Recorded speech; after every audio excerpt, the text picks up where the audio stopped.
Hello, beautiful people, and welcome back.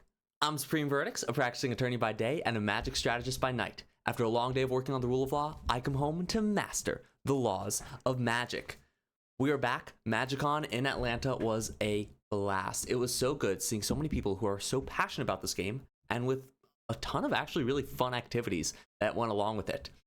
Today's video is going to be a little bit different. This is going to be kind of going over my experiences in MagicCon. I'll be reviewing what I did, a little bit of a merch haul on all the things that my partner and I got while we were there. I'll go into some of the things that I wish I had known. This was my very first MagicCon, and just what would have made it a little bit smoother, and some things I did that I felt really made it smoother. And finally, I will go into a cost breakdown of all the money that my partner and I spent at MagicCon last weekend. We're just going to dive right into it. The first thing we did, we only got passes for Saturday and Sunday. We did not do a full weekend. We're both attorneys. She wasn't going to be able to get off of work on Friday to go. Neither was I. So we figured, you know what? Let's just buy passes for each of us for Saturday, buy passes for each of us for Sunday. It's a little bit cheaper. We're just trying to cut a little corners, and it ended up actually paying off in terms of some of the exclusives that you can get from like buying a pass itself, but I'll get into that at the end. So we arrived Saturday morning, and the first thing we went to was the Worst Possible Commander show. That's right. It was so fun seeing it live. It was really cool getting to meet Ryan as he was like welcoming us into the crowd. Covert Gogina, of course, was there also being very friendly, and then on stage, just a fantastic game with LVD playing one of my personal favorite decks, Henzi Toolbox Torre. Incredible match, some really fun times. At the very end, when the VOD does come out, check out CGB's channel, I'm sure. You will see at the very end, throughout the game, there's people yelling, and I'm not the one antagonizing Voxy, I swear to God. Although I am right in that section, which of course just casts a lot of blame in my direction. But at the very end, you can see CGB look at the audience and yell out Mesa Falcon. And that's because me at the moment was holding up, of course, a Mesa Falcon for him. I'm a huge fan. That was a ton of fun. We got to do a meet and greet with Jim Davis, and I got some cards signed, which was awesome. Got some incredible Mog Monday and Bronze to Mythic stickers from him. That was fun, getting to meet creators in general. We went to Actually Live, which was super cool. Amy the Amazonian did not get the justice she deserved, but Mark Rosewater did some really cool just Q&A type things throughout it. Went to the cosplay competition, which was fantastic. Some people doing incredibly creative things. All sorts of free puzzles and interactive parts. Like there was the arcade, but then there was not only a Spider-Man section where if you figured out puzzles within the newspaper, they were handing out starter decks, which is nice, you know, great. I don't have to go into a store to try to get them. There's some of the like mythic exclusive cards in here, which pretty cool. I'm excited by that. Gives a good opportunity to start playing for anyone, as well as then they still had the Bloomborough ones up, which we really enjoyed, because there, when you finished it all, you got to ask for your favorite color, and they gave us little pins for it. There we go. Look at that. Those are beautiful. Fantastic. We wore those around for the rest of the weekend. A friend told us to go check that out. We really appreciated that. Of course, the meet and greets, like I said, with the signed stuff. Sorry, I'm like walking through all the merch I have next to me. And we also did a two-headed giant commander sealed, which was so much fun. Honestly, just like a blast. It took way longer than we thought, but we played against some really cool people. We put together some cool decks. At the very end of this video, if you make it there, you will see an exclusive kind of 3-minute clip that we filmed while we were there, explaining our decks, going into what we actually did, some of the cards we opened. It was a blast. And of course, we bought so many packs and so much merch, as well as, thankfully, with our ticketed play event, we did also win a few packs, a couple collector booster packs, excuse me, and then a pack itself. Whew. Wow. Let's get into some of the merch and some of the stuff that I wish I had known before before the weekend was over. First things first, probably one of the coolest moments, the staff has merch that they are handing out. For example, when we first got there, we met a really nice staff member and just kind of start having a conversation with him, very friendly, and he just, out of his pocket, slipped us a Spider-Man booster pack. It was awesome. It was really cool. It was really simple. It just kind of set the tone for the whole weekend. It was one of the first things that happened to us when we arrived. Later on, there was a competition where if you found Fibblethip little QR codes in different parts of the convention hall, which was massive, so a lot of fun just running around and exploring like that. We got a little Tezzeret pin, and my partner was really upset because she got really into Fibblethip throughout the course of this whole weekend, and we found a staff member who had a little Fibblethip pin, and he was very happy and willing to trade her Tezzeret pin for his Fibblethip. So now we have that, which was super fun, and I know she was excited by that. So the staff are really friendly, and that's awesome. Bring an empty deck box to hold the loose cards that you kind of accumulate. There are people who are just handing out cards. There are people who are trading cards. There are people who are buying and selling, like outside of the official vendors, which also you can go to the official vendors. For example, I did buy another copy of Supreme Verdict. How couldn't I? At some point, you might, get a collector's booster at the Extra Life booth where they're selling random collector booster pack pulls for only $25 each. So, donate a little bit to charity and get some cool pack pulls where you might pull some, a couple of Exalted Sunborns and different alternate arts. You might pull the alternate art Arch Enemy Charm. God, just some fun cards. A little Dawnsire action, very pretty foil reflecting pool, or because we're engaged, so this was especially fun in our two-headed giant. We pulled a little alt art wedding ring that I now have to find a deck to put it in. And so just another box that you can put it in. Or, of course, and like I said, you want to make sure you go to the merch booth when you first arrive. You take your little MagicCon pass. At the back, there's a QR code. They scan it, and then for each one, they'll give you the promo card, which was very fun. Sockabold Boomeranger, I'm very excited to have a copy of in advance. Might build the deck around this just because I have one early. And because we had 4 passes, 2 for Saturday, 2 for Sunday, we were actually able to get 4 copies of the promo cards that they had available. And 2 copies of the very cool, The Amazing Spider-Man comic book that they had being handed out as well. This especially came in handy when we met up with some friends later on in the convention, and they were out of the promos.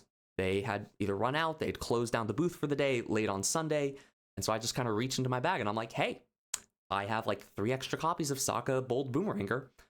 You're welcome to have them. Why? I don't need that many copies of it. I'm also going to get some once the Avatar set comes out. Please go ahead. And so they either had an empty deck box as well, and I certainly had an empty deck box that I was putting all of the loose cards I was accumulating, which was super helpful and definitely made it a lot of fun. Keep an eye out for just like the fun activities that are off on the side. Dragon Shield had a cool little moment where it printed out a picture booth that you take. That was fun. The picture's up on the screen right now, but it also printed it out, which was nice for us to get.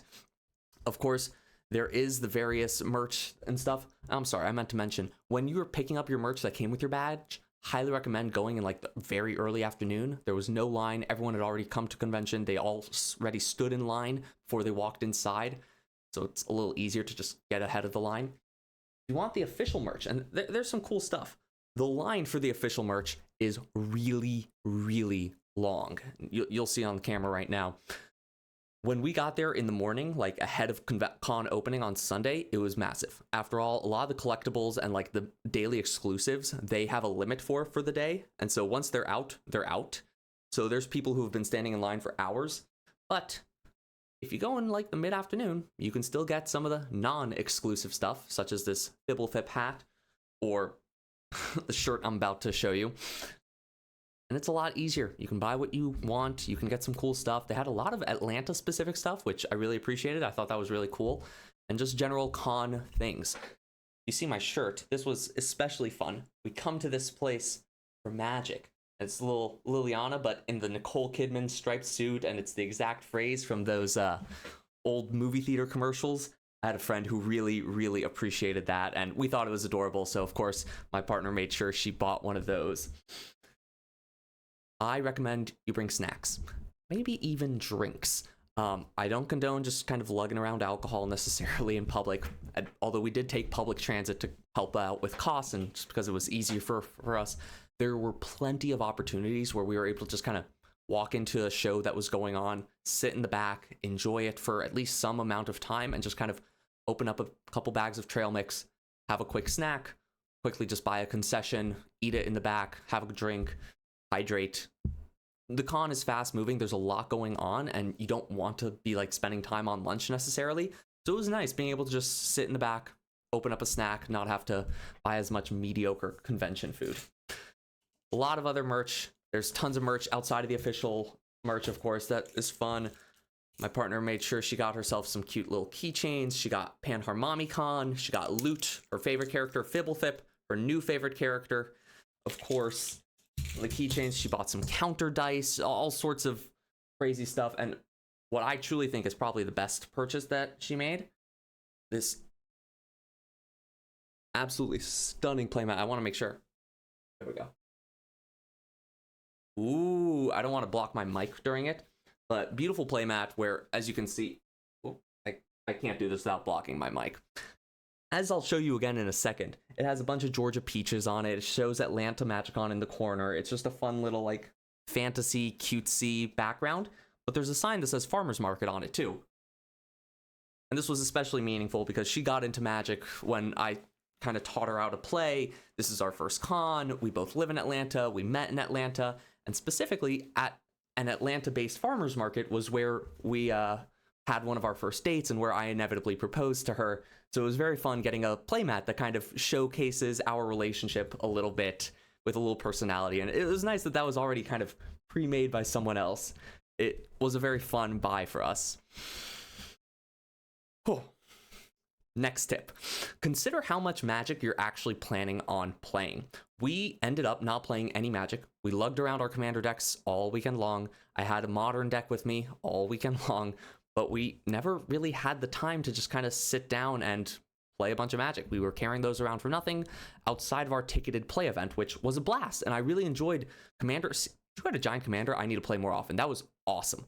Sealed for that was a lot of fun, although not fully my cup of tea, but still a blast. And again, we played with some awesome people who gave us the prize tickets afterwards, so primo. But in general, we ended up not really playing a ton of Commander because there was so much stuff to do, and it was a little bit of a waste of just energy carrying around the decks all weekend long. How many times can I say all weekend long? Next on the list, this really disappointed me. I am an avid Pro Tour fan. I was geeking out the whole time, seeing so many of my favorites, so many of the greats just like casually walking around. I got pictures with Simon Nielsen, who is incredible and one of the first Pro Tour players I ever started like following on social media and everything, just because watching him kind of jam out during the online era was incredible and really inspired me to just kind of focus in on my Magic a little bit more. But it was great walking around people like Yuta Takahashi, Shota Yasuoka, like Reed Duke was there. It was wild just walking by, and there they are playing cards, either casually engaged in the Pro Tour, walking around after the fact. However, you can't really watch it when you're at the convention. I love watching the Pro Tour, and on Friday I was tuned into the Pro Tour, watching it on YouTube Live, streaming it, keeping up with it, enjoying it. But when you're there, there's no like seating room where you can watch the stream at the moment.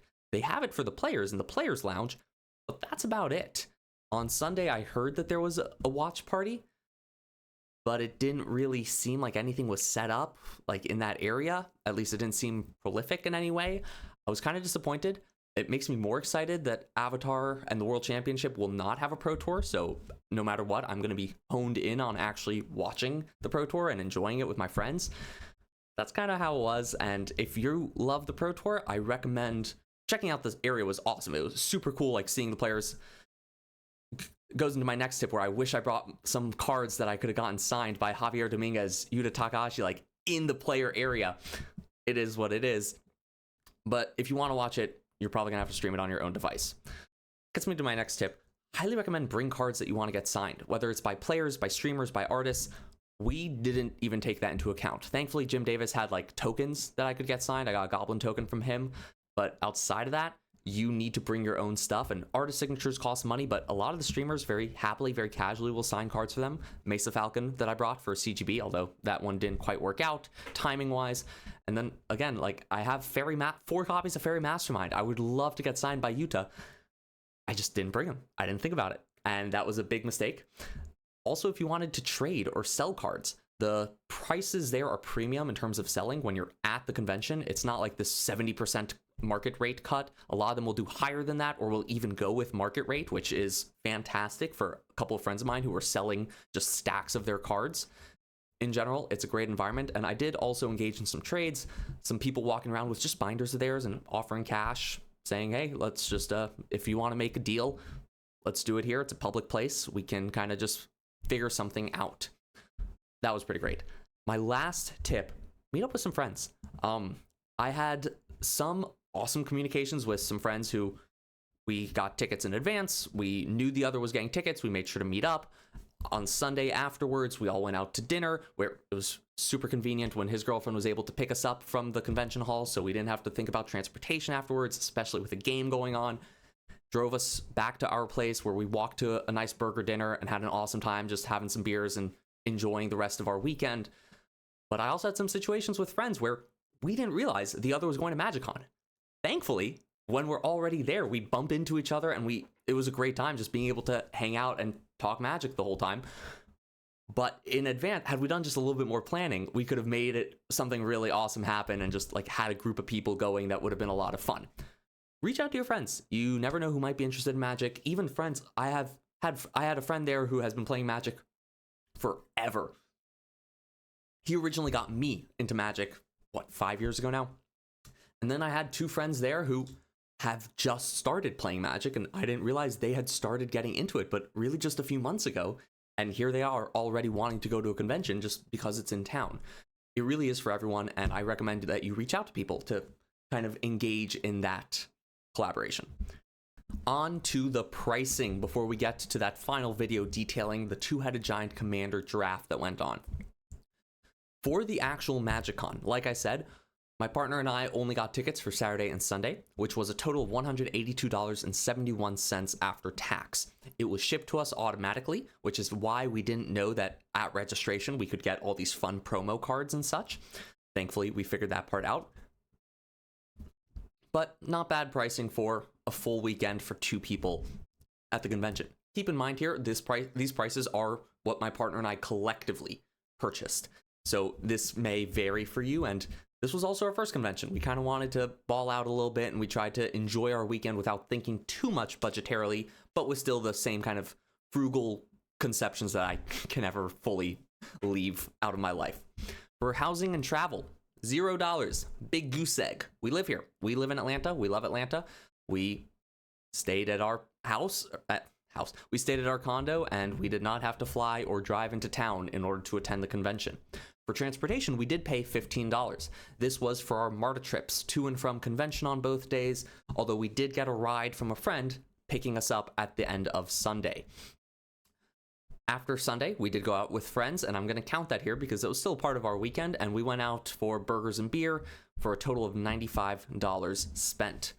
However, while we were at the convention, for concessions, we spent a subtotal of $38, where $22 was on a Johnny Rockets burger. That was really bad, hence our burger craving later on. A bao bun, it was okay, but I don't know if it was worth the $11 we paid. And a donut, which for $5 is expensive, but it was a really good donut. It was like specially made, like handcrafted, fantastic donut, honestly. Would buy again. For singles, some of the cards I showed you, like the Supreme Verdicts there before, total of $20. I went to different booths, and whenever I found a card that I thought was a little undercosted for what I felt it was worth, or a card whose value I think will be going up in the future, a little bit of MTG finance, spent a total of $20. Merchandise, the hat, the shirt, the playmat, the little, these thingies, keychains, counter dice, etc.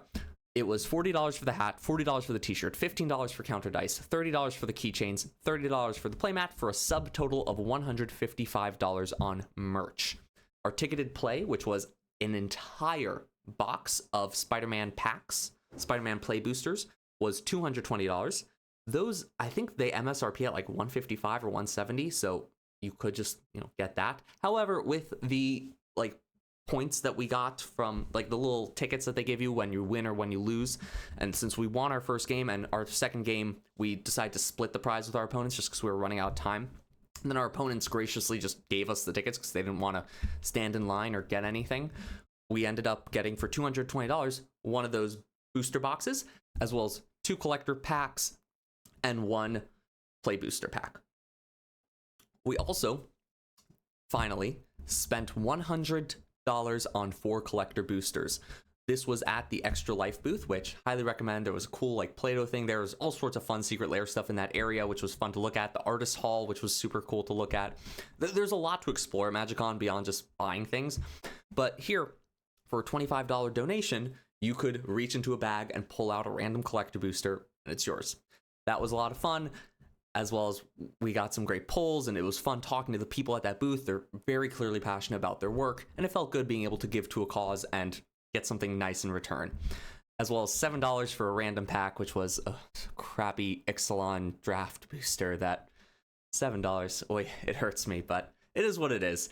It was still a lot of fun overall for the weekend, and that brings us to the very much higher than I had expected, but it was a good time and a great weekend. Total of $832.71. Some of these numbers were rounded, but most of these are pretty accurately just pulled from the credit card statement and from the cash that I spent. All in all, the weekend was a blast. There's a lot of things that I learned that I'm going to implement next time just to make the convention experience a little bit smoother. I might cut down and take out the ticketed play. It was fun. I really enjoyed it. But at the end of the day, I kind of just liked walking around the convention, looking at the art, looking at the different events that were going on, meeting people, and just hanging out with them. And I didn't really get to play like Magic with my friends, which is one of my favorite parts of the game. So I might even just cut off a day and spend a day just doing that. Like take the weekend to celebrate playing Magic, which is something I always try to do and something I always enjoy doing. I'd love for you to comment below which of these little segments you like the most. Did you enjoy me going over a merch haul to a degree? Did you prefer me going over the do's and don'ts of a MagicCon? Or do you like the financial breakdown? Are you curious about how much I might be spending on Magic or what my thoughts are on some of these prices? Let me know. I'd love to hear back from you. Feel free to like and subscribe while you're at it. However, there are more games to play, strategize to analyze, and unfortunately, work to do. I'm Supreme Verdicts. Have a wonderful rest of your day. Hello, beautiful people, and welcome back. I'm Supreme Verdicts, practicing attorney by day and a Magic strategist also by day because we're here at MagicCon Atlanta. I just finished up with my lovely fiance a two-headed giant Spider-Man sealed draft where I went with Mysterio, Master of Illusions, and Tombstone, Career Criminal. Monocolor Legends have a partner. Of course, with plenty of the combo cards for Mysterio where I can bounce it in response to the trigger. Keep all of those tokens around. And she absolutely decked out with Miles Morales, but more importantly, Ultimate Spider-Man. This card goes so hard with the counters. Long story short, we won a ton of prize tickets. We got some Edge of Eternity's collector booster packs, and we're gonna do a live opening right here, right now. Oh, that smell. You know someone died or got some kind of cancer from inhaling popcorn too much? I feel like the little scent that makes Magic cards smell so fresh, I gotta be careful with that. Thank God I don't open too many packs. All right, up first we got Dockworker Drone. Now, if you've seen some of my drafts for this, you know Dockworker Drone is fine. We see it again in Spider-Man right now. 2 mana, 1/1 with a counter. Illvoid Galeblade. Oh, I really do like this card. I think it's very good in the double spelling deck. Perigene Beckoner. Fine card. It does have that infinite combo within the draft format. A Lost in Space. We love a top or bottom spell. Bombard, just like I'm being bombarded by the MagicCon closing sounds right now, but that's all right. We keep going. We have a Territorial Bruntar. You know how much I love this card. I think every draft I upload onto YouTube featured this card somewhere in there. Pull Through the Left, also very fun. Good and limited. I got my buddy over here telling me that it's not as good. Say hi, Jacob. This is Jacob, who the Nylea Mono Green Storm deck. That's Sal's deck. Those of you who watch the Brawl videos know. Surian Voidborn. I like this card. I think it's better in Commander, though, than it is in Limited, but it can put in a lot of work if you build your deck right. Gigastorm Titan, a classic in the double spell, and now I think we're getting to some of the good stuff. Let's see. We got a beautiful full art forest by Adam Paquette. Incredible art here. Wow, look at that. Anti-causal Vestige. This one can be making moves in Standard at the moment. It's looking good. I think it was actually in Tron, in the mono green Tron shell for Modern in this past Pro Tour. Make sure you check that out. We've also got, oh, look at that, Insight Engine. I actually haven't seen this. I see, it's from the Commander set. Putting charge counters and then drawing. Okay, not bad in that Proliferate shell. Starfield Vocalist. Boy, do I feel like a dummy. I picked up one of these earlier today at the store because they were selling it for $2, and I'm like, you know what? This card goes hard. Look at this. You could warp it out and then just doubling triggers. You know I love this stuff. a wandering fumeral. I don't remember how this is called, but not bad, not bad. And what's next? Right behind the token, right before the token, last card. Look at that. You know I love a double singularity rupture. Check out that video if you haven't. This mill and board wipe is one of my all-time favorites. And of course, a beautiful lander robot token. Thank you very much for joining. Unfortunately, of course, there is more Magic to play, strategy to analyze, and of course, work to do. I'm Supreme Verdicts. Have a wonderful rest of your day.